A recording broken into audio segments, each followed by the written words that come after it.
तो ये रात को लगी थी ट्रक के साथ। आपको ये बताता हूँ लगी कैसी थी। सबसे पहले ये लाइट गई है, कुछ इम्पैक्ट बम्पर ने यहाँ पे लिया था, यहाँ पे मैंने ब्लैक पेंट मार के वो गायब कर दिया है।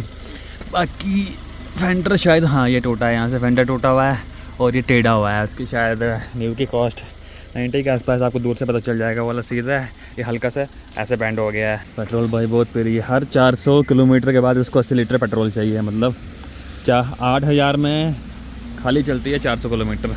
बाकी हाईवे पे शायद 10-11 की एवरेज दे देती है, लेकिन यहाँ पे मुझे लगता है 6-7 ऐसे एवरेज दे रही है। लगभग 25,000 के आसपास का पेट्रोल लगा है। हाँ 25,000। गुड मॉर्निंग सभी व्यूअर्स को। इस टाइम अभी हम हैं कालपा में और यहाँ पे रात से बारिश लगी हुई थी। सबसे पहले आपको मैं अपना रूम टूर दे दूँ, क्योंकि पूरा वुडन का है, और आपको एक बार बाहर का नज़ारा भी दिखाते हैं। ये देखो, ये कुछ बाहर का नज़ारा है। काफ़ी बारिश लगी हुई थी, हल्की हल्की सुबह बर्फ़ भी पड़ी थी जो कि पिघल गई है। बाकी ये देखो, ये इस टाइम हमारी कॉम्पियो में, वो सामने ऊपर कालपा है और वो नीचे हमारी कहीं रोड है, वहाँ से हमें जाना है अभी रामपुर। बाकी आगे का भी अनप्लान्ड है, अब देखते हैं मनाली वाली साइड से जाती हैं या शिमला वाली साइड से। बाकी वो वहाँ पहुँच के देखते हैं, बस रास्ते में कोई लैंड साइड ना हो। फ़िलहाल निकलते हैं यहाँ से नीचे। तो चाय पराठे भी डन, पराठे की कुछ यादें रह गई हैं बाकी मेरे पेट में। बाकी विनिंदर खा रहा है पराठा, देखो कितना स्माइल कर रहा है। तो हमारा यहाँ पे रुकने का मेन रीज़न था कि हम आपको किन्नर कैलाश का पहाड़ दिखाते, क्योंकि ये रिकांगपिओ और कालपा दोनों काफ़ी सुंदर हैं। हमने सोचा था कालपा भी जाएंगे, लेकिन बारिश की वजह से सारा धुंध में ढका हुआ है, तो प्लान में फिर हमने थोड़ा सा चेंज कर लिया, क्योंकि आपको पता है जब से आप व्लॉग देख रहे हो हमारा सब अनप्लान्ड है। तो अब हम जा रहे हैं यहाँ से ज्योरी वाली साइड, ज्योरी पास से होते हुए उतरेंगे मनाली को। अब हमारा प्लान है यहाँ से मनाली जाने का। बाकी अब देखते हैं, रास्ता खोला है बंद है उसके कोई आइडिया नहीं है। तो ये देख सकते हो आगे पूरे बादल छाए हुए हैं और सामने के यहाँ पे लग गई है किन्नौर में लाल बत्ती। सामने हिमाचल पुलिस का एक बंदा भी खड़ा है, क्योंकि ये चलान करने में 2 मिनट नहीं लगाते हैं। और हमारी गाड़ी भी पंजाब नंबर है, उस वजह से हमें कुछ ज़्यादा दुखी कर रहे हैं। तो अभी टैंक करवा रहे हैं हम फुल पेट्रोल। पेट्रोल भाई बहुत पी रही है। हर 400 किलोमीटर के बाद इसको 80 लीटर पेट्रोल चाहिए। मतलब 8,000 में खाली चलती है 400 किलोमीटर। बाकी हाईवे पे शायद 10-11 की एवरेज दे देती है, लेकिन यहाँ पे मुझे लगता है 6-7 ऐसे एवरेज दे रही है। ठीक है, ये कितना 4,000। देखो हमें चलते चलते कौन मिला है, छोटा सा डॉगी रोड में बैठा हुआ था। ये सामने पार कोई डैम है और एक बार इनकी दीवार देखो कितनी ऊंची इन्होंने दीवार, जहाँ तक नज़र जा रही है वहाँ तक दीवार ही दिख रही है। और सामने कोई पार गाँव को रोड भी जा रही है। ये यहाँ पे जगह जगह डैम के काम लगे हुए हैं। ये कुछ हमारा रास्ता है, बीच में बारिश आ रही है, बीच में सूखा है, बीच में धूप है। रोड तो पूरी गिल्ली है इस टाइम। और अभी हमें जाना है, सबसे पहला है रामपुर। फिर रामपुर से आगे जाके वो रूट आता है जलोरी पास वाला। बाकी वहाँ पहुँच के देखते हैं कि खोला है कि बंद है। अगर खोला हुआ तो आपको आज तगड़ी वाली बर्फ़ दिखाएंगे। मतलब 3-3 फीट के आसपास वहाँ बर्फ़ तो होगी मिनिमम। और ये सारा स्लाइडिंग जोन है। ये आपको मैंने आते हुए भी दिखाया था और अब जाते हुए भी दिखा रहा हूँ।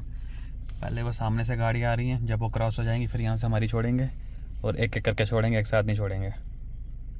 तो सामने वो यहाँ का लोकल फेस्टिवल चल रहा है, मेला टाइप लगा हुआ वो देखो सामने।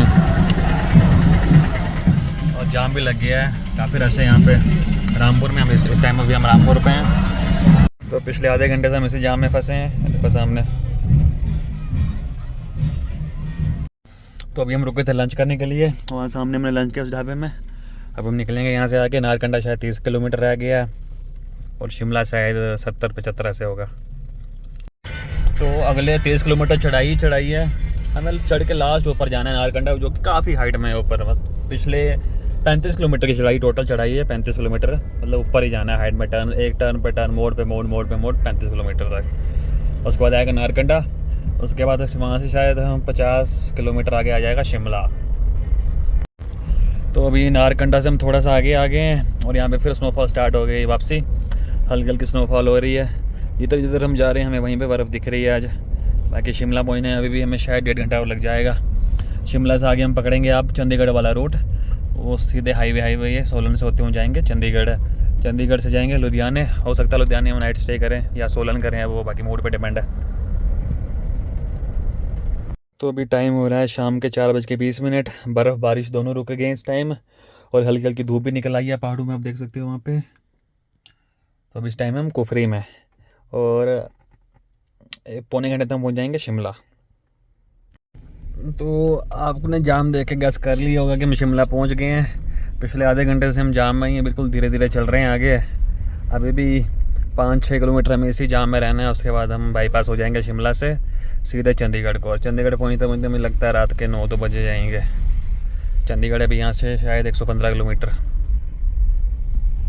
और चंडीगढ़ से हम निकलेंगे सीधे लुधियाने को, वहाँ से जलंधर से होते हुए पठानकोट से होते हुए घर। और अभी टाइम हो रहा है 10 बज के, और हम लुधियाने से थोड़ा पीछे हैं, मलेरकोट वाली साइड में हम खा रहे हैं डिनर। तो हम सुबह के 4 बजे जम्मू पहुंच गए थे, और रात को एक जगह हमारी गाड़ी लग गई थी, वो आपको मैं दिखाता हूँ कहाँ लगी थी। रूबिकॉन। तो ये रात को लगी थी ट्रक के साथ। आपको ये बताता हूँ लगी कैसे थी। सबसे पहले ये लाइट गई है, कुछ इम्पैक्ट बम्पर ने यहाँ पे लिया था, यहाँ पे मैंने ब्लैक पेंट मार के वो गायब कर दिया है। बाकी फेंडर शायद, हाँ ये टूटा है, यहाँ से फेंडर टूटा हुआ है, और ये टेढ़ा हुआ है। उसकी शायद न्यू की कॉस्ट 90 के आसपास, आपको दूर से पता चल जाएगा। वाला सीधा है, ये हल्का सा ऐसे बैंड हो गया है। अब मैं बताता हूँ। तो सीन कुछ ऐसा हुआ था, ये रात का टाइम था, शायद 1 बज रहे थे। तो मैं ट्रक्स के पीछे पीछे चल रहा हूँ, विजयपुर की बात है। तो मेरे आगे भी ट्रक था, मेरे पीछे भी ट्रक था। तो आगे वाले ने मुझे इंडिकेटर दिया राइट साइड का, तो मुझे लगा मुझे आगे जाने को बोल रहा है। तो मैंने खींच के गाड़ी निकाल दी, पर उसने एकदम से काट दी, मतलब मेरी वाली साइड, राइट साइड काट दी उसने। क्योंकि उसको वहाँ कोई किसी गुफा, वहाँ पे ना एक फ्लाईओवर का काम लगा, उसमें बीच की गुफा थी, वहाँ से अंदर घुस रहा था। उसने वहाँ से अंदर घुसना था, बिना हाथ दिए उसने एकदम से काट ली, और मैंने उसके राइट से सीधे निकाल दी। तो गाड़ी मेरी राइट साइड से लग गई, लाइट भी टूट गई, और बम्पर ने बचा दिया। लेकिन ये जो फेंडर है वो मैंने कंपनी में पता किया 90,000 का है, वो पूरा टेढ़ा हो गया है। अब देखते हैं उसका कुछ सोल्यूशन निकालते हैं, जुगाड़ करते हैं, नहीं तो फिर नया डालना पड़ेगा। और इसी के साथ अपनी जो विंटर स्पीति की सीरीज़ है वो होती है यहाँ पे एंड। ये एक छोटा सा व्लॉग था। हाँ, बाकी मैं आपको ये बताता हूँ फ्यूल हमारा कितना लगा। तो हमारी गाड़ी लगभग 1800 किलोमीटर चली, जिसमें हमारा लगभग 25,000 के आसपास का पेट्रोल लगा है। हाँ, 25,000। बाकी एवरेज गैस कर ही सकते हो। मुझे लगता है इसने वहाँ पहाड़ों पे 4, 3, 4, 5, 6 तक दी है मैक्सिमम। और हाईवे पे जब हमने डिस्टेंस किया तो वहाँ पे मुझे लगा कि एवरेज सही थी उसकी, 10 के आसपास थी।